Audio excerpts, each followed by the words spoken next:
Chapitre 6. La cour des grands. Ma nuit fut agitée. Je repensais à notre dernière rencontre et à cette chance inouïe qui m'a touché. Ils me faisaient assez confiance pour accepter cette mission, quitte à mettre leur intégrité en jeu. Chaque étape s'emboîtait parfaitement. Je n'avais aucune raison de douter de moi ou de mes ambitions. En m'allongeant sur mon petit matelas, je m'attendais à ce qu'un doux rêve rempli de chance et de succès berce mon sommeil. Seulement, ce fut à la suite d'un terrible cauchemar que je me réveillai en sursaut. Je n'ai néanmoins plus aucun souvenir de ce dernier. Ma mémoire a beau être ce qu'elle est, je suis tout autant touché qu'autrui dans mon incapacité à garder en mémoire les éléments perçus dans mes rêves au réveil. D'autant plus quand les 10 éléments remontent à plus d'un siècle. Il m'est réellement impossible de me remettre en tête ce qui me causa une si grande frayeur cette nuit-là. Peut-être était-ce simplement la peur que Randy et ses voleurs ne meurent tous les 5 dans l'équation, ou bien celle qu'ils me trahissent en ne revenant plus jamais dans cette forêt. J'ai beau y réfléchir, rien de tout cela ne me revient. Ce que je sais en revanche, c'est que mes parents étaient déjà levés quand j'émergeai. Mes nuits étaient de plus en plus courtes. Les heures on ne peut plus tardives auxquelles je rentrais à la maison ne me permettaient pas de profiter de tout le sommeil nécessaire. J'en avais pourtant crucialement besoin. Un esprit reposé est un esprit qui ne fait pas d'erreur. Seulement, quelle alternative y avait-il? Je n'en voyais pas d'autre que celle consistant à rattraper mon sommeil en effectuant des micro-siestes tout au long de la journée. Cette pratique commença à devenir une habitude et elle me suivit tout au long de ma vie. Il n'est pas rare encore aujourd'hui qu'en pénétrant dans mon bureau, mes collaborateurs me retrouvent à moitié assoupi sur mon fauteuil. Seulement, ces dites siestes devinrent très vite également productives pour mon travail. Mes songes étaient remplis des problèmes qu'il me faudrait résoudre. Je profitais d'être enfermé en mon esprit avec ces 10 obstacles pour prévisualiser la manière dont je pourrais les contourner, ou les éliminer.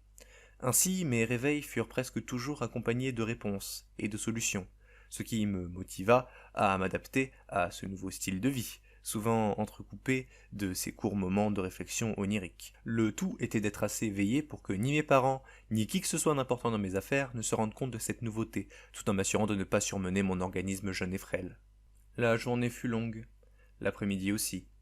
Je faisais les 100 pas chez moi, songeant à toutes les possibilités envisageables, à toutes les fins possibles, à toutes les façons dont les événements pouvaient se retourner contre moi. Je finis par me poser sur une chaise de la salle à manger et effectuer ma première micro-sieste. La réponse qui me vint en tête au réveil était la suivante. Il me fallait faire preuve de patience et de sang-froid. Quoi qu'il arrive, accorder trop d'importance à Randy et ses comparses me conduirait à agir de façon émotionnelle, et donc à faire une erreur. Je ne pouvais précipiter les choses. Seul le temps me dirait s'ils avaient réussi leur mission ou non. Aussi en profitai-je pour préécrire sur mon petit carnet chacune des réponses qu'il me faudrait leur accorder, quoi qu'il ait bien pu se passer. Sur une page, je les félicitais pour leur succès, sachant pertinemment qu'ils y seraient arrivés. Sur la suivante, un mot de sincère condoléance pour leurs camarades perdus, leur promettant une promotion de la part de monsieur S lui-même afin de les motiver à continuer de travailler pour moi, en dépit de cette triste disparition. Cependant, au cas où il deviendrait violent, je gardais plus précieusement encore que les autres fois l'ambre du collier de ma mère dans ma poche la plus proche. Je n'aimais pas songer à cette hypothèse, mais si jamais j'étais contraint d'en venir à l'affrontement, je n'aurais pas le temps de leur préciser mes conditions sur le papier. J'écrivis donc également sur une 3e page la démarche que nous devrions suivre pour éviter le bain de sang. Cette finalité n'était cependant pas celle qui me plaisait le moins. Si jamais au moins l'un d'entre eux revenait en vie, et désirait se venger de moi pour cet échec cuisant, cette fausse gemme me tirerait d'affaire, et alors j'enverrai dès le lendemain une missive à Subario lui révélant au nom de monsieur S l'identité des cambrioleurs.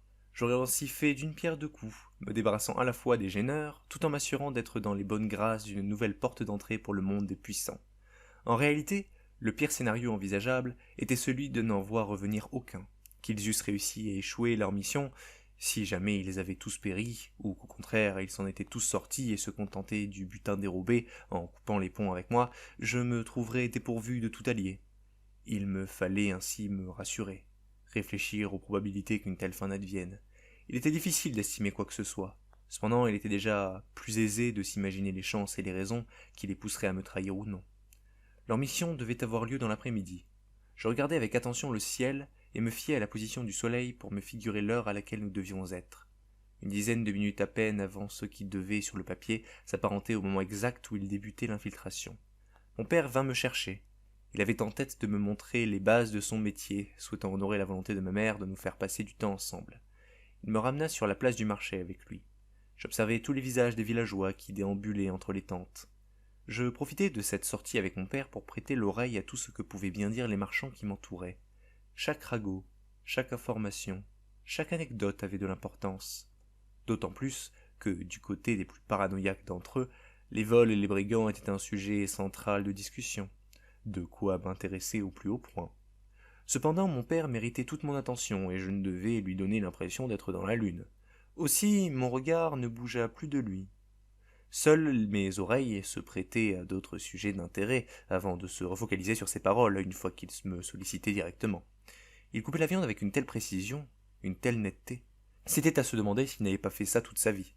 Seulement, pris entre l'inquiétude pour ce soir, les discussions sur les voleurs m'environnant et le travail de mon père, mon imagination commença à me jouer des tours. Toute mon attention se détourna du reste pour se fixer sur la viande. Mes yeux étaient rivés sur elle. Je ne parvenais même plus à les cligner. Une sorte de sifflement sourd résonnait dans mes oreilles. Je visualisais des scènes. Randy et ses hommes, leur chair coupée en morceaux, les uns après les autres, tranchés nets, saignés à blanc. Si je leur mets la main dessus, je les pendrai haut et court. Ces vermines méritent d'être éviscérés et jetés en pâture aux cochons. Marauds, vauriens. Les mots de ces marchands s'accouplaient admirablement avec les quics et les cracs incessants du hachoir de mon père sur cette viande rougeoyante et ensanglantée. Mon visage ne montrait en rien la peur. J'étais impassible. Je n'avais pas la moindre goutte de sueur dans le dos ou sur le front. Mes yeux étaient grands ouverts. Ma respiration de plus en plus légère. Chaque fois que le couteau s'abattait sur cette chair animale, je perçus en mon esprit, en l'espace de quelques centièmes de seconde, un bout de ce qui devait se passer de leur côté. Des membres arrachés par des chiens en furie, des hurlements de douleur, des voix implorant qu'on les sauve, qu'on les pardonne ou qu'on les achève. Et puis, après ce nouveau coup de couteau, ce ne fut plus que le visage de Randy, ou celui de ces hommes que j'aperçus. Ce fut le mien, se reflétant sur le tranchant de la lame de mon père, comme un miroir tout sauf déformant. L'espace d'une seconde, je m'imaginais à leur place. Allais-je subir le même sort qu'eux? En empruntant ce chemin, me condamnerais-je à des souffrances similaires? Félix? Mon père s'était arrêté un instant de couper sa viande, et s'était retourné vers moi d'un air interrogateur.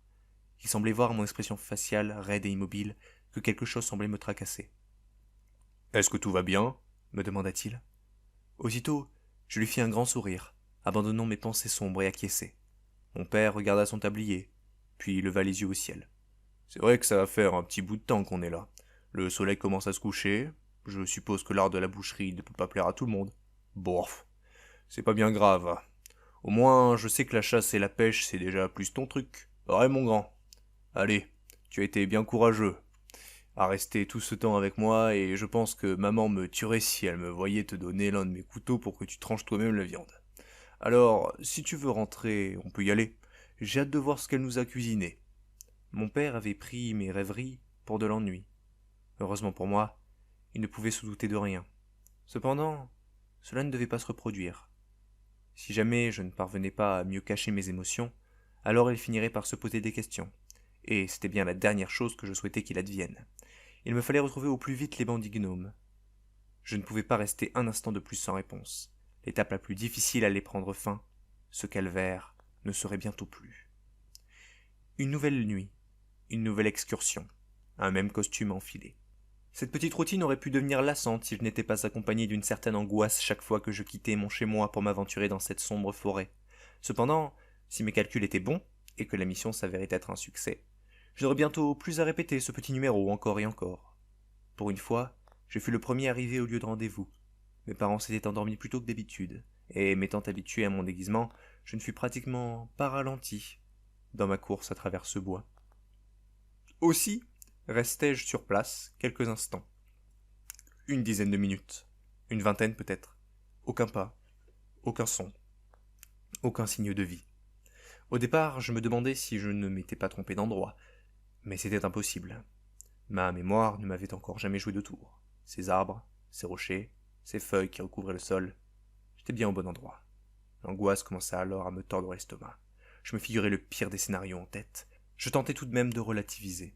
Après tout, j'étais plus en avance que d'habitude, d'autant plus que le palais du Subario, ce n'était pas à la porte d'à côté. Seulement, après une demi-heure à attendre dans l'obscurité, je commençais à songer à faire demi-tour. Si jamais le soleil se levait et que j'étais encore dans les environs, je risquais de tout gâcher. Soudain, des bruits de pas. plusieurs. Ils semblaient se diriger vers moi. Par instinct, ne pouvant discerner de qui il s'agissait à cette distance, je glissai ma main dans ma poche, avant, et serrai dans ma paume la fausse gemme explosive. Je plissai les yeux, espérant voir des visages familiers. Ce fut le cas. Je ne pus alors réprimer un sourire que ma fausse barbe dissimulait malgré tout aux yeux des 5 compères qui approchaient vers moi. Ils avaient tous l'air enjoués, sauf Mulk évidemment, qui me dévisageait durement comme à son habitude. « Bon, eh ben il semblerait que ça ait marché, s'exclama Randy, les mains sur les côtes. Tryphon, Gurbach et Jürgen se placèrent en cercle autour de moi et commencèrent à me raconter comment l'opération s'était déroulée. D'après leur dire, tout s'est passé exactement selon le plan. Ils n'ont eu à éliminer que quelques gardes dérangeants, ainsi que 2 chiens qui risquaient d'aboyer. La comtesse n'était pas dans la chambre de Subario, signifiant qu'aucun mal ne lui a été fait. De leur propre dire, ils avaient entendu de nombreuses voix de femmes provenant du salon, sûrement une partie de thé entre amis de haut rang. Cela me rassura. Le bain de sang avait été évité.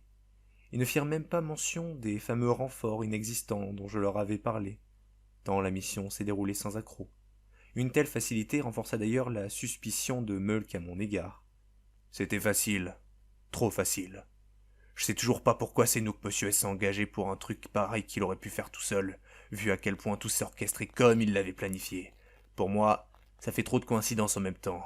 J'aime pas ça, dit-il d'un ton méfiant.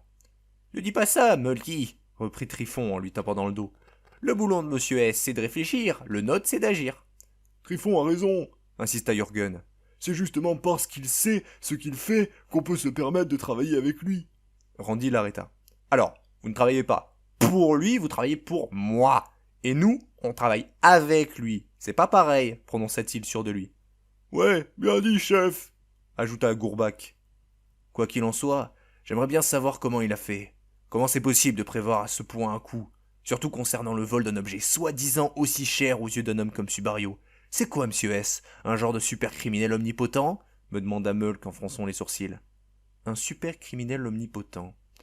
J'avoue ne jamais m'être considéré comme tel. Et honnêtement, ce n'était ni le super ni le omnipotent qui me dérangeait vraiment dans cette qualification.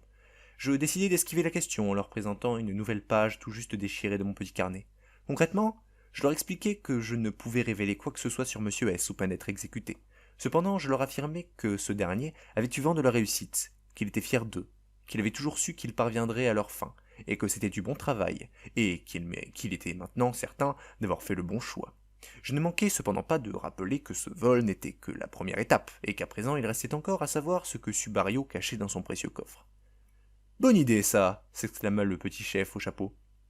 Le truc, c'est que, vu qu'il y avait 5 coffres dans sa piole, et qu'on était pressé, on n'a pas eu le temps de crocheter toutes leurs serrures. Du coup, on a juste ouvert les 3 plus gros, qu'on pouvait pas embarquer avec nous, et on a mis les 2 sacs autres dans les sacs de Jürgen. D'ailleurs, en parlant de ça, Jörgi, Gourbi, ouvrez les sacs. Tout de suite, chef, répondirent-ils en chœur. Ils déposèrent alors 5 sacs au sol. Certains paraissaient plus lourds que d'autres. Dans le premier, de l'or, classique. Impossible qu'un homme comme Subario n'accorde une telle névrose à de simples ressources monétaires. Tryphon vida le deuxième au sol. Plusieurs bijoux élégants, de femmes en tombèrent. Colliers, diadèmes, bagues. Seul de ces objets coûtait plus que l'intégralité de la garde-robe de ma mère. Ces biens appartenaient à n'en point douter à la femme de Subario. Et puisque ce n'était pas elle qui semblait paranoïaque dans les histoires de mon père, je savais déjà que ce n'était guère ces bijoux-là que je cherchais. Tandis que Jürgen triait les bijoux au sol afin de faire 5 tas à peu près égaux, Gurbach plongea sa main dans le 3e sac et sortit une boîte de gemmes. Elles étaient toutes de couleurs différentes, des rouges, des vertes, des bleues, pas de orange. C'était pas étonnant. Un homme aussi puissant que Subario se devait d'assurer ses arrières. À défaut d'être ce que je recherchais, cette boîte serait en tout cas d'une grande aide pour la suite de leur mission. Cette diversité de gemmes nous assurerait une plus grande marge d'action et une véritable puissance de feu. Cependant, je savais déjà que ce n'était pas non plus cela, son véritable trésor. J'aurais pu avoir un doute si jamais des gemmes explosives se trouvaient à l'intérieur. Sa paranoïa aurait été justifiée. On ne laisse pas de tels objets sans surveillance. Cependant, ce n'étaient que des gemmes de puissance au mieux intermédiaire. Une belle collection, certes, mais rien de réellement précieux ou dangereux. N'importe quel noble digne de ce nom pouvait faire l'acquisition de tels artefacts. Et bien peu y sont aussi attachés. Ainsi, alors que je les voyais se répartir les gemmes entre eux, je compris que ce que je cherchais résidait forcément dans l'un des 2 coffres restants. Randy s'approcha du premier sac, crochet à la main. Il sortit un petit coffre du sac que Gourbac peinait à porter sur son dos depuis qu'il s'était échappé. Un coffre de bronze au cadenas solide, mais pas assez solide pour résister au chef de ces bandits. Lorsqu'il s'ouvrit, Randy en sortit un bien étrange objet. C'était une sorte de bout de tissu aux formes découpées et à la texture très étrange. En y regardant de plus près, et en étudiant la forme, il s'agissait à première vue d'un simple gant. Il y avait en effet les 5 doigts et le trou pour l'enfiler. Cependant, ce n'était pas une paire. Il n'y avait qu'un seul gant à l'intérieur. Étrange. Peut-être le second se trouvait dans le dernier coffre. Ce qui était d'autant plus intéressant était la couleur du dit gant. Même dans la nuit la plus sombre, le noir onyx qui recouvrait ce dernier le rendait plus obscur encore que nos propres ombres. Sa noirceur devait être due à sa matière. C'était indescriptible. Nous nous sommes fait passer l'objet les uns aux autres pour essayer de comprendre à quoi nous avions affaire. Je portais moi-même des moufles et ne pouvais par conséquent pas deviner le matériel utilisé du bout des doigts. Néanmoins, la sensation que j'avais en le malaxant dans mes mains était toute nouvelle. Je n'avais certes que 3 ans, mais la sensation semblait être la même pour ces gnomes, pourtant bien plus âgés que moi. Mon père ne m'avait jamais parlé de quoi que ce soit pouvant faire référence à un objet de la sorte. Seulement, il était une chose que je parvins à apercevoir. Une chose certes minime, mais qui avait échappé à l'attention de chacun des autres gnomes. Un blason. Sur le revers du gant, une forme de plume était tissée. Je n'avais pas la moindre idée de ce que cela pouvait signifier. Cependant, je me doutais que quelqu'un saurait. Ils se questionnèrent alors tous les 5 sur ce qu'ils allaient bien faire de l'objet à présent. Ce gant ne pouvait pas vraiment être séparé en 5, ni même revendu. Qui voudrait acheter un gant gauche s'il n'était pas vendu avec le droit? Je me proposai alors pour le garder, le temps qu'il trouve une solution. Pas question, aboya Mulk. On était pourtant clairs sur les termes du contrat. On accepte de bosser ensemble, mais c'est nous qui gardons le tout. Je crois me souvenir que tu avais toi-même dit que Monsieur S n'avait pas besoin de tout ça. Je me trompe, le vieux? Là-dessus, il n'avait pas tort. D'ailleurs, ses compères semblaient acquiescer unanimement. On ne reprend pas à quelqu'un ce qu'on lui a offert. Je me mis alors à préciser un petit quelque chose sur une nouvelle page de mon calepin.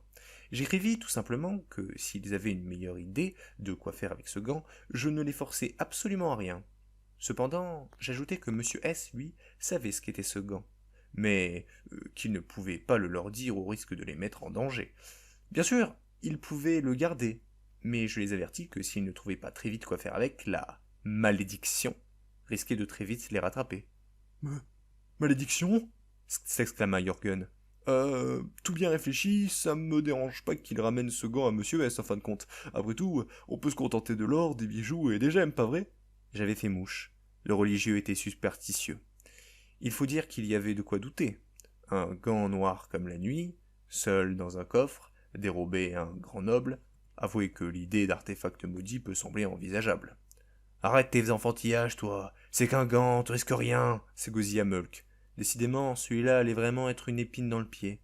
Il ne semblait même pas tant attaché à l'objet que ça. Je pense que c'était plus par plaisir de me nuire ou par fierté de garder ce qu'il était maintenant sien. Je peux proposer un vote, chef? Je suis pour laisser le gant au vieillard et le laisser le ramener à Monsieur S, souleva le gnome au sac. Tu veux plaisanter? S'insurgea le balafré. Je suis pour, proclama Trifon en levant la main. Les artefacts magiques, très peu pour moi. Mon cousin en a volé un jour, et le lendemain, il a été malade comme un chien. Je me contenterai de l'argent. Mais vous êtes tous tombés sur la tête ou quoi? S'indigna Mulk. Moi, je vote comme le chef, affirma Gourbac. Bien sûr que tu as voté comme le chef. On sait tous que tu as voté comme le chef. Tu fais la même chose à chaque fois. Tu crois que ça surprend qui que ce soit ici, imbécile? Hurla Mulk. Gourbac regarda alors son camarade avec un regard sévère. Pour la première fois depuis que je l'avais rencontré, il avait l'air vexé. En fait, je vote pour qu'on s'en débarrasse, moi aussi, dit-il alors en levant également la main au ciel, blessé dans son ego. Mais c'est pas vrai, cria alors le gnome à l'arbalète, propulsant cette dernière au sol de rage. Bon, eh ben, la majorité a parlé, s'exclama Randy. Il remit le gant dans le coffre et me le tendit. Voilà, cadeau pour Monsieur S. Je m'emparai de l'objet et lui fis un signe de tête en guise de reconnaissance. Une fois rentré chez moi, je glisserai le gant dans le même sac servant à cacher mon déguisement. Je posai alors le coffre au sol et étendis le doigt vers le dernier sac restant qui n'avait pas encore été ouvert. Celui-ci était plus petit que les autres. Cependant, le cadenas fut bien plus dur à craquer. En tout cas que les précédents. Des propres dires de Randy, celui-là, ils avaient bien failli passer à côté. C'était le seul qui était dissimulé sous le lit du comte. bien caché derrière une petite trappe discrète. Dès la présentation de la chose, je me doutais que c'était cet objet-là que je cherchais. Randy prit une bonne douzaine de minutes pour l'ouvrir. Pendant un instant, nous nous demandâmes presque s'il y parviendrait. Fort heureusement, un cadenas reste un cadenas, et avec assez de temps et d'énergie, il finit par céder. Dans ce coffre se trouvait une petite boîte, et à l'intérieur de cette petite boîte, un écrin en verre recouvrant une simple plume orangée. Nous nous regardâmes les uns les autres. Un nouvel objet, impossible à partager entre eux. Cependant, leur réaction lorsqu'ils virent la plume fut des plus déconcertantes. Pas le moindre engouement, ni la moindre curiosité. Simplement un « tout ça pour ça ?» fut lâché. Randy fut le seul semblant s'intéresser un minimum à cette nouvelle acquisition. Enfin, le seul avec moi. Je me mis en tête d'écrire à nouveau que la plume, ne pouvant être partagée, Monsieur S saurait quoi en faire, mais, comme s'il avait lu dans mes pensées, Mulk tourna son regard plein de colère et de mépris dans ma direction. Il semblait me mettre au défi. Il n'attendait qu'à me voir demander de garder la plume pour aussitôt me voler dans les miennes. Je ne m'y risquerai pas. Randy sortit la plume de son écrin. Il l'analysa, et n'en conclut rien, si ce n'est qu'elle avait une certaine esthétique. Il la plaça alors en haut de son chapeau. Il mit les mains sur les replis de sa veste, et nous regarda d'un air malicieux. Pas mal, hein? Comment ça me va? T'es le plus beau, chef! S'exclama Gourbac. C'est toi qui l'as trouvée, c'est à toi de la garder, dit Trifon. Si cette plume est pas maudite, elle aussi, tu peux la garder, ça me dérange pas, assura Jürgen légèrement effrayé. Comme un gant, chef, proclama alors Mulk en tournant son regard rancunier vers moi et en m'adressant un sourire narquois. Je me contentais de hocher la tête en guise d'approbation. Je ne pouvais pas me permettre de la réclamer au risque de paraître suspect à leurs yeux. Pourtant, je devais m'assurer de m'accaparer cette plume. Je savais au plus profond de moi que c'était de cet objet-là dont j'aurais besoin pour accomplir la suite de mon plan. Je ne savais pas encore ce qu'était cette plume, mais j'étais certain qu'elle me servirait. Finalement, je préférais la lui laisser. Après tout, tant qu'il ne la perdait pas en chemin, il pouvait bien la garder. Le tout serait qu'il s'en sépare en temps et en heure. Là où je m'en faisais pas plus que ça, c'était que ce Randy semblait faire particulièrement attention à son physique et à son accoutrement. Il ne laisserait jamais personne toucher à sa garde-robe. Le choix était donc rapide. Tant qu'il gardait la plume avec lui, tout irait bien. Le plus important restait de maintenir l'entente avec ses bandits, et à trop en demander, on finit par tout perdre. En revanche, cela signifiait qu'il faudrait forcément que Randy m'accompagne, ou en tout cas son chapeau. Le butin ayant été distribué, il était à présent temps de passer à la prochaine étape. Certes, c'était un joli trésor qu'ils avaient là, ils avaient très certainement assez pour se retirer définitivement de la vie criminelle et vivre une vie modeste sans besoin de travailler, mais je savais qu'ils ne comptaient pas s'arrêter là. Et c'est justement ce qu'il me fallait, car je venais tout juste d'obtenir mon laissez-passer pour la suite du plan. Une suite qui consisterait à viser encore plus haut. Une suite qui viserait à entrer en contact direct avec l'autre régent du Grand Ouest de Costerboros, le duc Raymond Huntington lui-même. Si le sud de notre région appartenait à Klausmann, le nord était placé sous l'égide d'Huntington. Son château fort était ainsi bien plus proche de Kursk, ce qui me facilitait grandement les choses. En nous en prenant à Subario, vassal de Klausmann, ce dernier serait contraint de réagir en conséquence, et si le conflit entre les deux ducs du Grand Ouest s'intensifiait, alors toute aide serait bonne à prendre pour les deux parties. En partant du principe que Huntington saurait identifier ce gant noir, alors il comprendrait de lui-même que M. S est un homme assez puissant et important pour mériter une audience. Après tout, est-ce qu'une bande de voleurs gnomes sans prétention serait assez douée pour dérober quelque chose d'aussi potentiellement dangereux à un comte tel que Subario? Retenez bien que la meilleure façon pour vous assurer qu'autrui fasse ce que vous voulez reste de leur donner l'illusion que c'est eux qui ont pris la dite décision tout seuls, en leur âme et conscience. Le gant était en ma possession, mais il était bien trop tard pour s'aventurer dans les terres de Huntington. Le temps de s'y rendre, de parlementer, puis de repartir, le soleil se serait déjà levé, et mes parents auraient remarqué mon absence. C'était embêtant.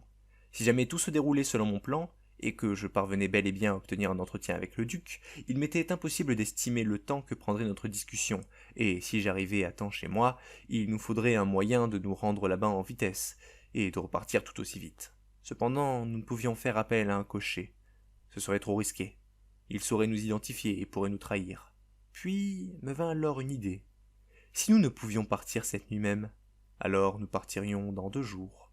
Le lendemain, Randy et ses hommes mettraient leur butin en sécurité et s'assuraient de dérober le convoi à cheval de simples marchands qui s'aventureraient dans la zone.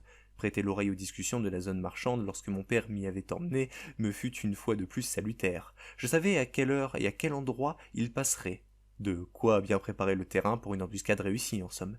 Sans surprise, l'attaque fut un succès. J'avais néanmoins insisté au préalable pour ne pas faire de mal aux marchands si jamais ils coopéraient. Ce fut le cas, et ils n'eurent pas à verser la moindre goutte de sang. Ils leur dérobèrent simplement leur carriole et les laissèrent partir. Certes, c'était un pari risqué, ils auraient pu prévenir la garde ou vendre la mèche sur l'identité de leur ravisseur, mais en employant la bonne stratégie, les bons mots et les bons gestes, il est chose aisée de s'assurer que nul ne se risquera à faire face aux possibles représailles en cas de dénonciation. Nous n'avions besoin que du véhicule et des chevaux, après tout, pas du contenu du convoi. Ils n'allaient pas mettre leur vie en danger pour si peu. Dès lors, nous avions en notre possession un moyen de déplacement rapide. Je suis d'ailleurs pris d'une certaine nostalgie en repensant à la fierté qui m'habitait lorsque je compris que je faisais face à mon tout premier véhicule. Et dire que malgré tous ceux que j'aurais eu en ma possession plus tard, aucun d'entre eux ne saura me fournir un plaisir similaire. Ils seront tous bien plus beaux, bien plus efficaces, et bien plus utiles que cette vieille carriole en bois aux roues abîmées et aux chevaux fatigués. Mais jamais l'on oublie la première fois. Cependant, le plus dur restait à faire. Le surlendemain, il me faudrait établir le premier contact avec Huntington. Or, pour ce faire, je serais obligé de me montrer en pleine lumière. Mon déguisement ne suffirait probablement pas pour tromper un homme de sa trempe une fois que je serais entré. Si jamais j'entrais. Ainsi, je m'emparai d'une partie du maquillage de ma mère. Je vieillis ma peau avec ses cosmétiques. Je noircis le bas de mes paupières pour donner l'impression d'avoir des poches fatiguées, et je mis à l'épreuve mes compétences de dessinateur pour me rajouter des rides crédibles. Il me faudrait ainsi passer par le lac sur le chemin du retour afin de me débarbouiller. Mes parents ne devaient pas me voir dans cet état au réveil. Le risque était que l'un des membres du village me remarque. Il me fallait une fois de plus faire preuve de prudence. Ce jour-là, chaque seconde qui s'écoulait marquait un nouveau danger à braver. M'appliquer ce masque de vieillard, partir de chez moi sans un bruit, convaincre Randy et ses hommes de s'aventurer sur les terres du Huntington, obtenir une audience auprès de ce dernier, le convaincre de s'allier à moi, revenir à temps à Kursk, me nettoyer à l'abri des regards, cacher mon déguisement, et enfin me remettre au lit comme si de rien n'était. Tel était le programme. Si les premières parties n'étaient pas vraiment les plus ardues, les choses commençaient de plus en plus à se compliquer au fur et à mesure. Je parvins une fois de plus à m'échapper de chez moi sans alerter ni mes parents ni le moindre villageois. Maquillé et déguisé, il me fallait à présent rejoindre mes 5 acolytes. Ces derniers m'attendaient impatiemment. Il faut dire que je leur avais annoncé que leur prochaine mission serait certainement le couronnement de leur carrière. Je leur avais demandé de se tenir prêts à partir en direction du nord de la région, à bord de la calèche marchande qu'ils avaient dérobée la veille. C'est Gourbach qui se chargeait d'être notre cocher. Il n'avait pas une grande expérience avec les chevaux, mais même son petit cerveau était assez performant pour connaître les gestes basiques à appliquer pour forcer ces derniers à avancer et à se stopper.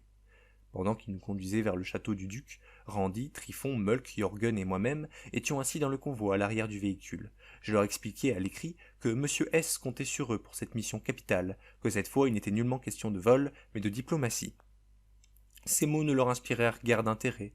C'est pourquoi je me chargeai également de cette partie-là en expliquant à Randy ce qu'il devait dire et faire. Les autres se contenteraient de le suivre sans dire un mot.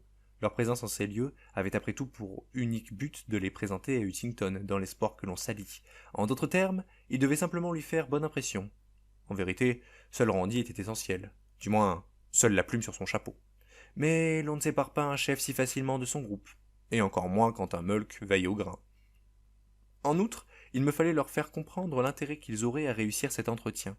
Bien entendu, ce serait à moi de faire la différence à l'écrit, mais si dès le premier regard ces brigands de bas étage déplaisaient au duc, alors je serais certainement dans l'incapacité de changer les choses.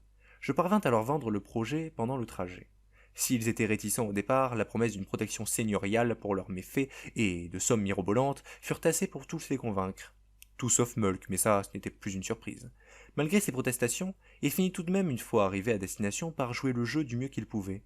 Forcé tout de même de lui accorder cela, ce gnome balafré savait faire preuve de véritable professionnalisme lorsqu'il le fallait. Quoi qu'il en soit, il semblait prêt à passer du stade de voleur indépendant à celui d'homme de main agissant dans l'ombre. Personne ne devait savoir que nous étions alliés avec Huntington, sous peine de perdre notre couverture. Si l'intérêt de Randy et de ses hommes dans l'histoire était comparable à une ascension professionnelle, je voyais les choses avec un angle tout à fait différent. Mon but serait de me démarquer du lot, d'utiliser ces 5-là pour me mettre en valeur, et à travers moi, laisser s'imaginer à Huntington tout l'intérêt qu'il aurait à s'associer à M. S pour vaincre Klausman. Nous arrivâmes, après près de 2 heures de route, devant un immense pont-levis, tenu par une dizaine de gardes. À côté de cette immense palissade qui nous faisait face, le palais de Subario ne valait guère mieux qu'une cahute au milieu de la forêt. De nombreuses meurtrières étaient perceptibles sur les immenses murs qui nous surplombaient. Impossible de savoir combien de gardes assuraient la sécurité du bâtiment. Des centaines peut-être. Nous ne manquâmes pas de remarquer que de nombreuses armes étaient présentes sur les remparts. Balistes, arbalètes, canons, de quoi accueillir une armée ennemie sans le moindre problème. Voyant notre charrette marchande s'avancer près de l'immense portail noir qui nous bloquait la route, un garde à l'armure et au casque argenté, portant une cape violette, nous fit signe de nous arrêter. Gourbac stoppa les chevaux, et le garde s'approcha de nous. Randy et moi passâmes à l'avant du véhicule, tandis que les 3 autres restaient à l'arrière. « Halte là, étranger !» prononça-t-il d'une voix solide, levant la main vers notre direction. « Vous entrez sur les terres du duc Raymond Huntington de Costerboros. Je vous prierai donc de repartir sur le champ d'où vous venez. » « Mes hommages, l'ami, lui répondit alors Randy en ôtant son chapeau tout en souriant. Nous sommes ici pour nous entretenir de toute urgence avec le maître de ces lieux. Sa Majesté n'attend personne, surtout pas à cette heure-là, et certainement pas des gnomes. Croyez-moi, mon brave, je pense que votre seigneur sera enchanté de savoir que ses nouveaux alliés viennent le saluer. En toute honnêteté, j'étais impressionné par le savoir-faire de Randy. Il avait très vite appris son texte et l'avait récité d'une main de maître face à ce garde zélé. Certes, il avait pris quelques libertés vis-à-vis de l'original que je lui avais écrit, mais cela ne faisait que renforcer l'impression de réalisme. « Pouvez-vous être plus clair » demanda le garde intrigué. « Oui, ou vous pouvez vous contenter de lui faire parvenir ceci. » Je déposai alors le gant noir de Subario dans la paume ouverte de Randy. Ce dernier la fit soudain passer au garde, qui examinait la chose d'un air incompréhensif. « J'ai bien peur de ne pas comprendre. Figurez-vous que ça tombe bien puisque vous n'avez pas à comprendre. Faites simplement passer cet objet au duc. Dites-lui que ses nouveaux détenteurs l'attendent de pied ferme devant son portail. Allez, plus vite que ça. À part bien sûr si vous voulez lui faire perdre du temps, je crois savoir que c'est quelque chose qu'il apprécie tout particulièrement. » Le garde fronça les sourcils. Il jeta un regard noir sur ce petit chef gnome. Pourtant, il sembla se plier à sa demande, et fit signe au garde devant le pont-levis de l'abaisser afin qu'il puisse passer. Nous le vîmes s'éloigner, et nous attendîmes une dizaine de minutes le temps qu'il revienne. J'étais moi-même inquiet à l'idée de ce qui allait se passer à présent. Randy avait manqué de respect au garde, et si jamais Huntington n'avait pas plus d'idées que moi sur la nature de ce gant, alors il n'hésiterait pas à tous nous rosser pour avoir osé le réveiller. L'espace d'un instant, je me demandais si ce n'était pas maintenant que ma vision allait se réaliser, et que j'allais finir charcuté, tout comme mes camarades. J'avais toujours ma fausse gemme explosive avec moi, certes, mais on n'échappe pas comme ça à un duc qui veut vous punir. Mon visage resta impassible, nulle goutte de sueur ne coula sur mon corps. Je devais leur donner l'impression de tout maîtriser, que Monsieur S avait déjà tout prévu. La confiance en soi inspire la confiance aux autres. Commencez à douter, et le doute s'installera également chez les autres comme le ferait d'une maladie. Le garde s'arrêta alors près de notre charrette. Il semblait ne plus porter le gant noir sur lui. Cela pouvait être très bon signe comme un très mauvais. Son regard se posa sur Randy, puis sur Gourbac, et enfin sur moi. Brusquement, il se retourna, et fit un signe étrange, au garde devant le portail et sur les remparts. Ce dernier s'ouvrit alors, et le pont-levis s'abaissa. Le duc accepte de vous recevoir.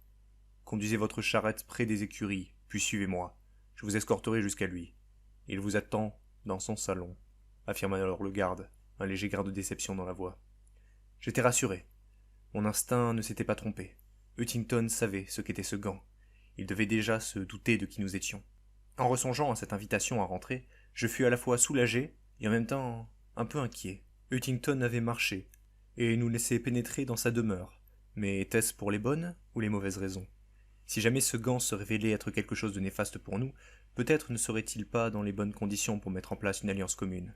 Je ne pouvais pas me figurer si oui ou non il comptait nous recevoir comme de futurs alliés ou comme des ennemis. Cependant, il ne me fallait pas laisser le doute s'installer en mon esprit. Il me faudrait simplement m'adapter à sa réaction et essayer d'en tirer avantage quelle qu'elle fût. Après avoir abandonné notre calèche, nous marchâmes en direction du salon du duc. Des bannières, des tapis rouges comme le sang, des sabres, des objets à l'apparence précieuse, de lourdes portes au bois robuste. Toutes ces choses étaient monnaie courante à mesure que l'on avançait de couloir en couloir. Les pierres grises qui composaient les murs n'étaient que sublimées par les immenses piliers de marbre qui maintenaient le toit au-dessus de nos têtes. Les quelques gardes qui protégeaient chacune des entrées et sorties du château semblaient quant à eux ne même pas faire attention à nous. C'était comme si le duc lui-même leur avait demandé de faire comme si nous n'existions pas, voire même d'oublier jusqu'à nous avoir croisés un moment. Ils étaient tellement immobiles que l'on aurait pu les confondre avec des statues. En tout cas, nous l'aurions pu avant qu'ils ne détournent la tête de notre direction chaque fois que nous entrions dans leur champ de vision. Après quelques minutes à déambuler dans les couloirs, notre accompagnateur s'arrêta devant une porte solidement gardée. Il nous demanda de déposer nos armes sur une longue table placée non loin de l'entrée. 2 gardes se tenaient à chaque extrémité de cette dernière. Nous coopérâmes sans opposer la moindre résistance, à l'exception de Mulk, qui tenait à garder son arbalète, quitte à ne pas entrer dans la salle. Un simple regard noir de Randy suffit à le faire changer d'avis. Il avait beau être borné, il savait encore quand s'arrêter. Après avoir posé couteau et crochet, les hommes en armure s'écartèrent de la porte, laissant cette dernière s'ouvrir sous nos yeux. Les voilà, votre Excellence, annonça alors notre escorte, avant de disparaître hors de la salle. Nous approchâmes ainsi, tous les 6, en direction d'un vieil homme, peut-être 50 ou 60 ans, assis dans un fauteuil en peau d'ours. En face de nous, se tenait le duc Huntington en personne, l'un des hommes les plus puissants de ce continent. Il portait une élégante moustache grise, au bout remonté, accompagnant une coiffure courte mais élégante cernée de cheveux blancs. Ses yeux vert pâle se mariaient parfaitement avec la robe de chambre couleur jade qu'il portait par-dessus des habits classieux vert olive. Un mouchoir blanc, immaculé, autour du cou, des gants blancs aux mains, des mocassins noirs aux pieds, un verre de vin entre les doigts. Il semblait nous regarder tous, les uns après les autres. Nous nous sentions tous jaugés, examinés. Il semblait scruter nos âmes et tenter de deviner à l'avance qui nous étions et les raisons de notre venue. Il avait les jambes croisées, un sourcil levé, l'autre baissé. Il prenait parfois une gorgée de sa boisson tout en maintenant ses yeux sur nous. J'avais d'ailleurs l'impression d'être celui sur lequel il semblait le plus s'attarder. La pièce dans laquelle nous étions entrés était remplie de trophées en tout genre, beaucoup de peaux d'animaux, de têtes de créatures étrangères, voire même quelques artefacts dont j'ignorais la nature. Les reflets bruns des murs qui nous entouraient s'accouplaient à merveille avec la lumière orange qui émanait du feu crépitant dans la cheminée. Une petite table en bois d'acajou était située non loin du fauteuil du duc. Sur cette dernière se trouvaient moult bouteilles de liqueur, ainsi que notre gant noir. Cependant, le duc n'était pas le seul dans cette pièce. Nous étions 8 en tout. Lui, moi, mes 5 compères, et enfin un homme qui patientait à quelques mètres derrière Huntington. Ce dernier semblait affûter une lame et se désintéressait totalement de nous. Ses longs cheveux bruns entouraient son visage à la barbe renaissante suite à un rasage récent. Il portait une tenue d'assassin noir, des bottes et des gants de cuir, ainsi qu'un cache-œil. J'ignorais alors complètement qui était cet homme, tout comme j'ignorais l'importance fondamentale qu'il jouerait plus tard à mes côtés. Il est vrai que j'avais entendu parler de l'histoire de la finale de l'épreuve de l'arène. Une dizaine d'années auparavant, notre plus grand guerrier à Kursk, Craig le Doux, parvint à vaincre à la joute chacun de ses opposants, en espérant remporter la main de la princesse de Kosterboros. Seulement, il tomba en finale contre un homme étrange, muni d'un cache-œil. Ce dernier le ridiculisa en public et lui trancha le bras à coups de trombone avant de quitter l'arène, laissant ainsi la main de la princesse de l'époque vacante et sans prétendant. Aucun vainqueur ne fut désigné. Bien qu'annulée à la suite de cet événement, l'épreuve sera réinstaurée 23 ans après par un homme dont nous reparlerons plus tard. Ainsi, je connaissais les rumeurs autour d'un borgne capable de vaincre n'importe qui avec le moindre objet lui passant par la main, même les plus inoffensifs. Seulement, il y avait bien des borgnes sur Kosterboros. Si l'on commençait à s'imaginer que le moindre malheureux que l'on croisait dans la rue dépourvu d'un œil était cet homme, alors nous n'aurions pas fini de le croiser. Comment pouvais-je savoir que c'était lui? Je ne le pouvais pas. Je finis simplement par l'apprendre. Le borgne. Victor le borgne. Comme il était jeune à l'époque. Adossé contre le mur, le bruit de sa lame faisait écho au son du breuvage que le duc portait à ses lèvres. Et alors même que je le croisais en chair et en os pour la première fois, je pouvais d'ores et déjà sentir que cet homme était capable de tous nous éliminer ici en une fraction de seconde, les gardes compris. Randy et moi adressâmes une révérence courtoise au duc, tandis que les autres se contentaient de rester droits comme des piquets. Huntington nous fit signe de nous rapprocher davantage, et commença alors à nous interpeller pour la première fois de sa voix vieillissante et pourtant intimidante. « Alors c'est vous. Je vous souhaite la bienvenue dans mon humble demeure, dit-il alors en posant son verre sur la petite table où se trouvait également le gant. Eh bien, dites-moi, mes braves, qu'est-ce que le duc Raymond Huntington de Kosterboros peut bien faire pour vous ?» L'attention était présente. Chacune de nos réponses devait être à la fois claire, précise et pleine d'humilité face à cet homme pressé, puissant et bien entouré. Chacune des énergumènes à mes côtés, même les plus stupides, savait que leur survie pouvait dépendre de la façon dont ils réussiraient cet entretien. Nous nous étions mis d'accord que seul Randy parlerait directement au duc, et de mon côté, je lui ferais passer mes messages par écrit. Ce dernier retira son chapeau et s'avança d'un pas en direction du grand noble. « Votre Excellence, je me prénomme Randy McCharm. Je suis à la tête de ce petit groupe de voleurs gnomes, et nous sommes permis de venir vous déranger en cette nuit noire et calme, afin de vous faire une proposition, lui affirma-t-il. Le duc sourit, tout en fronçant les sourcils. Il se saisit du gant noir et commença à l'admirer sur tous ses angles, devant nos yeux. C'est une bien jolie pièce que vous m'amenez là, une pièce unique, qui ne se complète qu'avec sa jumelle, et qui m'attirerait énormément d'ennuis si jamais Subario venait à apprendre qu'elle est en ma possession aujourd'hui. Alors je vous le demande. Il se leva alors de son fauteuil et se rapprocha de Randy, en prenant un ton beaucoup plus autoritaire. Qu'est-ce que vous espérez accomplir au juste? Je pouvais voir la panique sur le visage de Randy. Il savait plus ou moins ce qu'il devait dire, mais face à cet homme, qui l'intimidait tant, les mots lui échappaient. Je ne pouvais pas le laisser tout gâcher. Après toute l'énergie que j'avais investie dans ce projet, j'étais si proche du but. Il était hors de question de laisser ces imbéciles tout gâcher. Je me mis alors à griffonner sur mon carnet. Je rédigeais aussi vite que possible un texte assez précis pour lui faire comprendre ce que nous attendions de lui, tout en y mettant les formes. Je m'y étais déjà attelé à l'avance dans la carriole, mais au vu de la situation, certaines modifications s'imposaient. Je me risquais, alors, à aller à sa rencontre, et à lui tendre le papier, en lui fixant bien les yeux, prenant un regard fatigué et compatissant. Il s'en saisit, et commença à lire à haute voix, marquant sans cesse des pauses, accompagnées de commentaires. Au nom de mon maître, monsieur S. Jamais entendu parler. Je tiens à vous faire une proposition. Oui, ça j'avais bien cru comprendre. Une proposition d'alliance.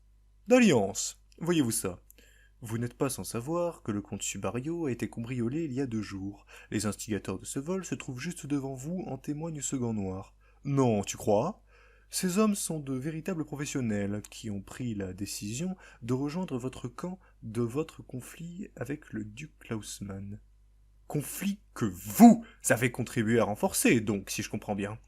Veuillez pardonner mon mutisme, mais il m'est impossible de communiquer d'une autre façon que par l'écrit. Je n'en ai que faire. Prenez ce gant noir comme un cadeau que nous vous faisons en gage de notre dévotion à votre cause.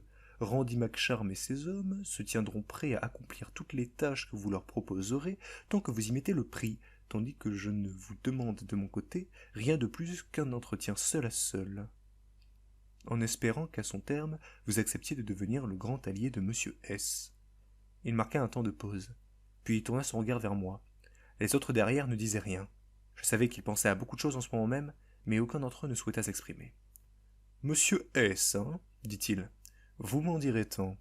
Et pourquoi donc ce monsieur S s'intéresse-t-il à mes affaires et à mon conflit avec Klausmann? J'espérais secrètement qu'il me pose cette question.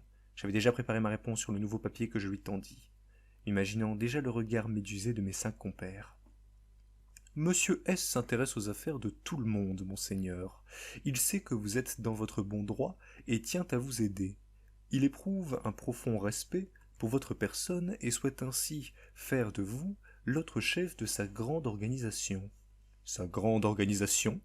Je lui tendis une nouvelle page préécrite. Je ne peux pas vous en dire davantage pour l'instant. Ce que je peux vous promettre en revanche, c'est de mettre fin à ce conflit de la façon dont vous l'entendrez, en guise de la bonne foi de monsieur S.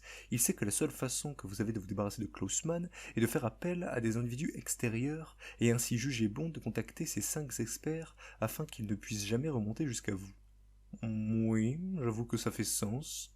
Il est vrai que je n'avais encore jamais entendu parler de vous par le passé, et que pour réussir un coup d'éclat comme le vôtre, il faut bien avoir de l'expérience dans le métier. L'homme derrière Huntington pouffa alors de rire, essayant de le contenir au maximum. Il y a un problème, le borgne? Ai-je dit quelque chose de drôle? Lui demanda le duc. Non, non, pardon, excusez-moi, c'est sorti tout seul, lui répondit l'homme au cache-œil. Je doute que ces gnomes soient meilleurs que toi pour le meurtre, le vol ou l'espionnage, mais Klausmann sait que tu es à mon service. Si jamais il remonte jusqu'à toi, je suis un homme mort. Eux, il ne les connaît pas. Et visiblement, ils sont parvenus à effacer leurs traces, puisque, de ce que j'en sais, ni Subario ni Klausmann ne les ont encore retrouvés. Ils ne se doutent certainement même pas un seul instant que ce sont des gnomes qui ont fait le coup. Des gnomes. Vous avez raison, monsieur, je vous demande pardon encore une fois, ça va échapper.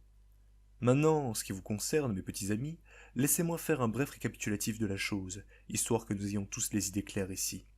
Vous proposez de devenir mes hommes de l'ombre et de mettre fin à mon conflit avec le duc Klausmann, en échange d'un peu d'or et d'une future alliance avec ce monsieur S, c'est bien ça?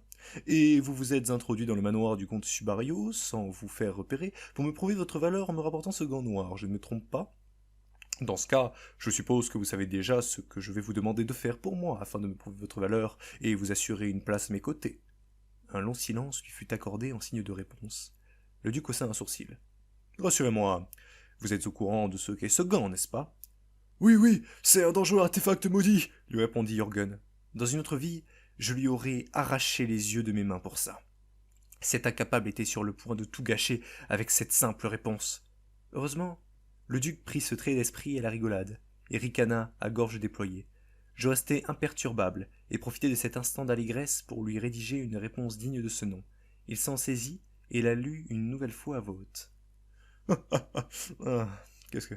Monsieur S connaît la nature du gant noir qu'il a fait dérober à Randy McCharm et à ses hommes.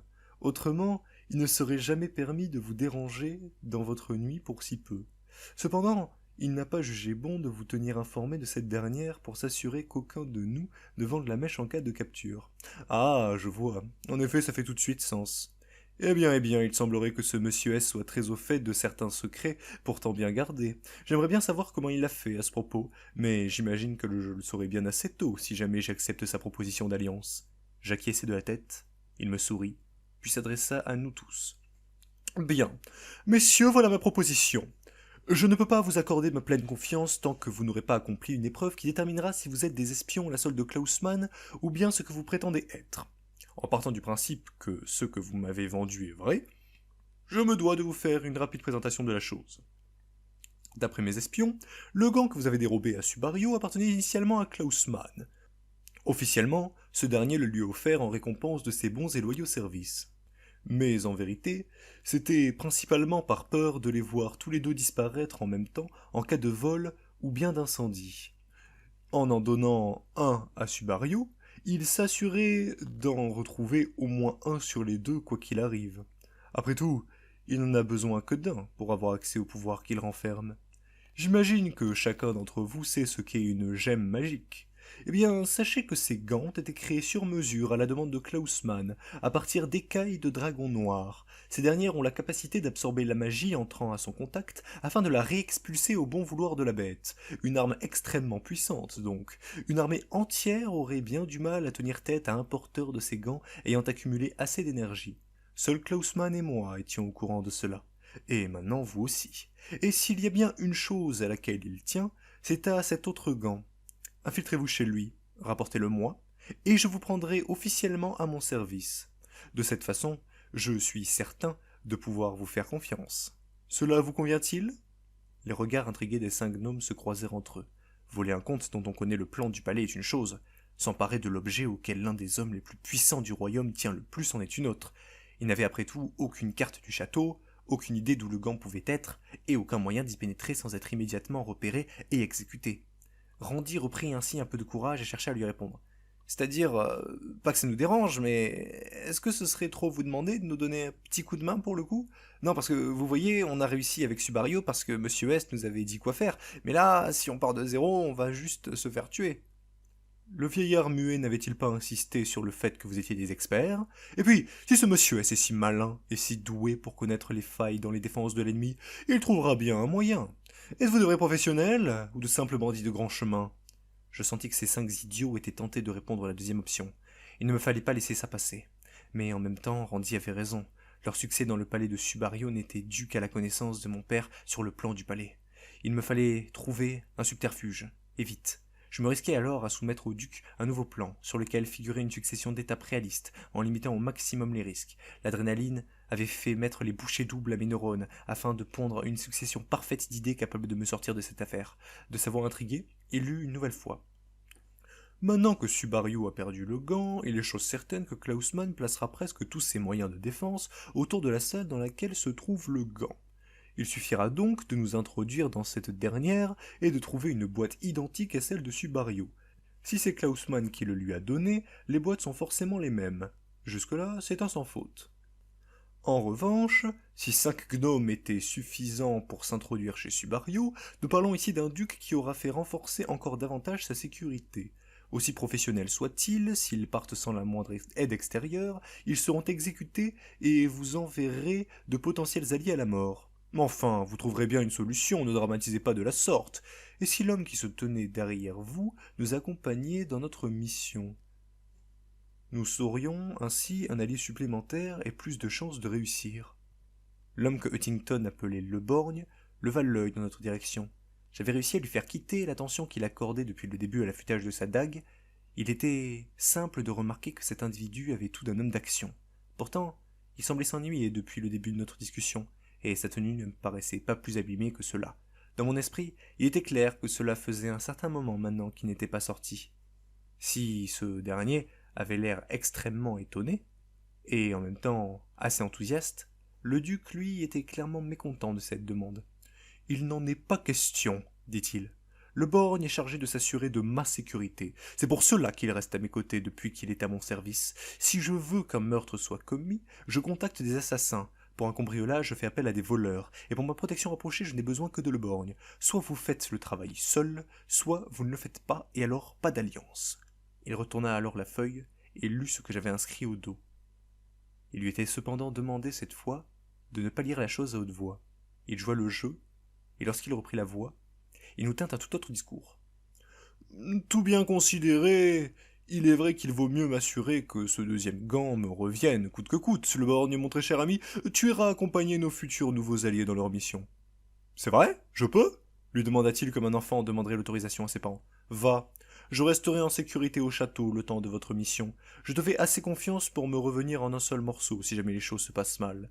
Randy et les autres me regardaient avec insistance, semblant me demander comment j'avais fait pour le faire changer d'avis du tout en une seule page. Admiration, incompréhension, méfiance. Si seulement elles avaient su. Je venais de donner un moyen à Huntington de sortir de cette situation gagnant quoi qu'il advienne.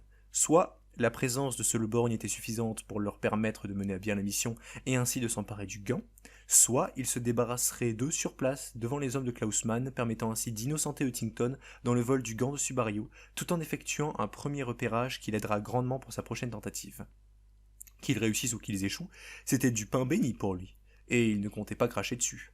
De toute façon, l'autre duc serait beaucoup trop occupé à défendre son trésor pour oser tenter quoi que ce soit contre Huntington. En réalité, j'espérais secrètement que ce Le Borgne soit bel et bien l'homme qui coupa le bras de Craig à coups de trombone. Une telle force de frappe de notre côté serait suffisante pour venir à bout de n'importe quelle sécurité adverse.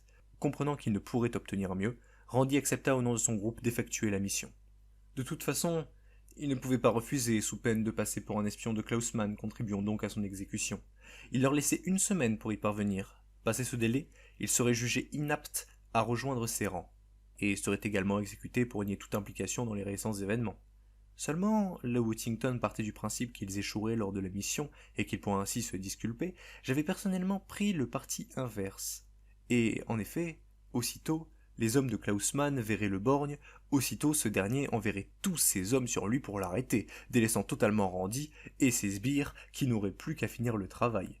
Huntington serait définitivement trempé, mais il aurait tout de même obtenu ce qu'il souhaitait, et le contrat serait respecté.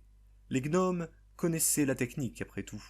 C'était la même chose que pour Subario, sauf que cette fois, le borgne se chargerait de contrebalancer la difficulté. Certes, tout cela se basait sur le pari que le borgne était bel et bien celui auquel je pensais, mais je préférais voir les choses sous cet angle, puisque c'était après tout le seul moyen de finir avec le beurre et l'argent du beurre. Huntington nous fit signe alors de partir. Bien, si nous sommes bons, messieurs, vous pouvez à présent repartir. Revenez avec ce gant ou ne revenez pas. Que Ragnar vous soit favorable, dit-il reprenant une gorgée de vin. Un à un, les gnomes sortirent de la pièce, et lorsque ce fut à notre tour avec Randy, le duc nous demanda de revenir, seulement tous les deux. J'avais précisé, tout en bas, au dos de ma dernière page, que le fameux chef de ces bandits gnomes avait encore un dernier petit cadeau pour son probable futur employeur, mais qu'il était préférable de le lui donner à petit comité. Les portes se refermèrent une fois Mulk sorti, afin de nous laisser tous les quatre, seuls. Un instant, je vous prie.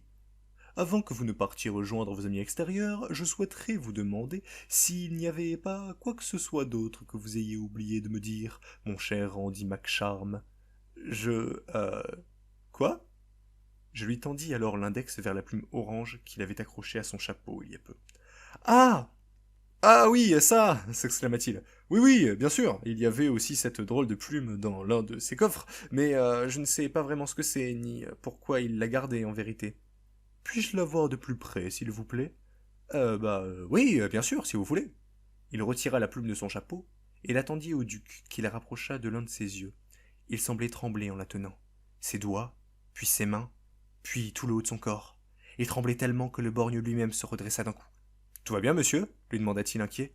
Serait-ce seulement possible? Après tant d'années? Monsieur, vous êtes sûr que tout va bien? Non, non, ce n'est pas possible. Ça ne peut pas en être une vraie. Une vraie? S'interrogea Randy. Une vraie plume de phénix, bon sang! Mais oui! Je sens bel et bien la chaleur qui parcourt mes doigts. La magie parcourt mon âme. Le sang s'accélère dans mes veines. C'en est vraiment. C'en est vraiment une. Oui! Ah ah, oui! Ah, Subario, petit cachotier. Alors tu en cachais une depuis le début, et personne ne le savait. Il était extatique. À ma grande surprise, un véritable sourire de joie s'afficha sur son visage. Il se mit à sauter en l'air à plusieurs reprises, à embrasser la plume, à la câliner. C'était un spectacle à la fois affligeant et extraordinaire qui se jouait sous nos yeux. Randy et moi nous regardâmes, nous demandant mutuellement du regard si l'autre comprenait quelque chose à la situation. Le borgne, lui, semblait presque se demander si ce n'était pas une plume empoisonnée commençant à le rendre fou. Le duc s'assit alors derrière son bureau et commença à examiner la plume sous toutes ses formes. Une plume de phénix, monsieur s'interrogea le borgne. Parfaitement, et dans un état tout à fait correct. Moi qui pensais que ces choses n'étaient que des légendes que l'on racontait aux enfants, moi qui me demandais si je vivrais assez vieux pour m'assurer d'en avoir une en vrai, peut-être tout n'est pas perdu alors. Randy se risqua à poser la question qui trottait en ce moment même dans tous les esprits. Je suis content que mon cadeau vous plaise, mais vous pouvez m'expliquer la situation juste, je crois que certaines choses m'échappent. Huntington poussa un profond soupir, puis se décida enfin à nous répondre. Savez-vous d'où provient cette opposition entre le duc Klausmann et moi? Oh, ce sont pas mes affaires, hein, ne vous en êtes pas obligé de... Nos fils se sont entretués. Ah. Oh. Sir Charles-Henri Huntington de Costerboros. Un brave garçon, beau, intelligent, courageux, coureur de chupons. De quoi rendre un père fier. Il y a plus de 20 ans de cela, je présentai ma fille Suzanne Hélène à Geoffroy Klausmann, aidé du duc Ludwig Klausmann, dans l'espoir d'unir nos deux familles et ainsi de permettre à nos descendants d'exercer le monopole du pouvoir sur tout l'ouest de Costerboros. Seulement, ce misérable cloporte refusa sa main. Il en aimait une autre, soi-disant. Mon fils prit cette décision comme une insulte et partit venger l'honneur de sa sœur en défiant son homologue dans un duel d'honneur. Ce quoi refusa. Il préférait faire table rase de cette histoire, mais mon fils n'était pas du genre à laisser un affront impuni. Il mit donc le feu à leurs écuries, ainsi qu'aux drapeaux qui l'entouraient, portant le blason de leur maison. Ce traître de Geoffroy descendit avec ses hommes et se jeta sur mon fils. Mon garçon s'est battu vaillamment et emporta son ennemi dans la tombe avec lui. Klausmann et moi étions censés être quittes. Nous avions tous deux perdu un fils. Seulement, il refusa de me rendre son corps. Ce vieux rat le conserve quelque part chez lui et souhaite me punir pour l'assassinat de son fils en faisant subir les pires ignominies au cadavre de mon garçon. Il était tout pour moi. C'était mon aîné, mon grand, mon seul fils. Sans lui, comment faire perpétuer mon sang, mon nom de famille, mon héritage? Depuis ce jour maudit, je n'ai pas arrêté de chercher des moyens pour le faire revenir parmi les nôtres. J'ai lu de nombreux ouvrages sur le sujet, certains datant de plusieurs millénaires, et je sais que quelque part, sur les îles vagabondes, résident des animaux appelés phénix. Leurs plumes sont capables de guérir toutes les blessures, et de faire renaître un corps en posant la dite plume sur ses restes. Si la légende est vraie, si mon fils peut me revenir, et ça grâce à vous, alors je serai à tout jamais redevable envers chacun des vôtres. J'exaucerai tous vos vœux les plus chers. Je ferai tout ce qui est en mon pouvoir pour éponger ma dette envers vous. Mais pour ce faire, je dois savoir si c'en est vraiment une. Et puisque c'est à usage unique, je ne peux pas l'attester sur n'importe quel cadavre. Il me faut celui de mon fils. Je sus alors que c'était mon moment. J'avais tant attendu cet instant. Les astres semblaient s'aligner pour moi. Mes 5 camarades accompagnés de Leborgne feraient une parfaite distraction pendant que je m'assurerais de remplir cette mission de mon côté. Dans le dernier papier que je tendis au duc, j'affirmai que, conscient de l'importance que représente la famille aux yeux de M. S, ce dernier se porterait garant du retour du corps de Charles-Henri à son père. Une fois la chose faite, il espérait néanmoins qu'ils pourraient, tous les deux, échanger à nouveau sur cette fameuse organisation qui lui tenait tant à cœur. Cependant, en attendant ce jour, M. S s'engagerait à mener à bien cette mission en gage d'amitié. Le duc me sourit, un vrai sourire sincère. Je lisais dans ses yeux la reconnaissance. Pour la première fois depuis que j'étais rentré dans cette pièce, j'avais l'impression d'être l'homme de pouvoir ici. Cette quête devait lui tenir extrêmement à cœur, et il serait stupide de ne pas se ruer sur une occasion pareille. Ainsi, j'allais devoir, pour la première fois, agir directement de mon côté pour m'assurer que le travail soit bien fait. Je n'avais, en réalité, pas la moindre idée de comment j'allais procéder pour amener ce cadavre. Cependant, ce que j'avais, c'était du temps. Et il n'y a rien dans ce monde qui fasse autant la différence que le temps. Je savais déjà qu'en moins de 3 jours, à y réfléchir matin et soir, une solution infaillible finirait par me venir en tête. Le tout était d'être patient et astucieux. Lorsque nous quittâmes la pièce et que nous revînmes dans notre calèche, disparaissant dans la nuit, j'étais alors persuadé d'une seule chose, qu'à compter d'aujourd'hui, je jouais enfin dans la cour des grands, et que j'allais réellement devoir me dépasser pour finir par surclasser cette dernière. J'avais toutes les cartes en main à présent, et tout ce qu'il me restait à faire, c'était de les poser au bon moment.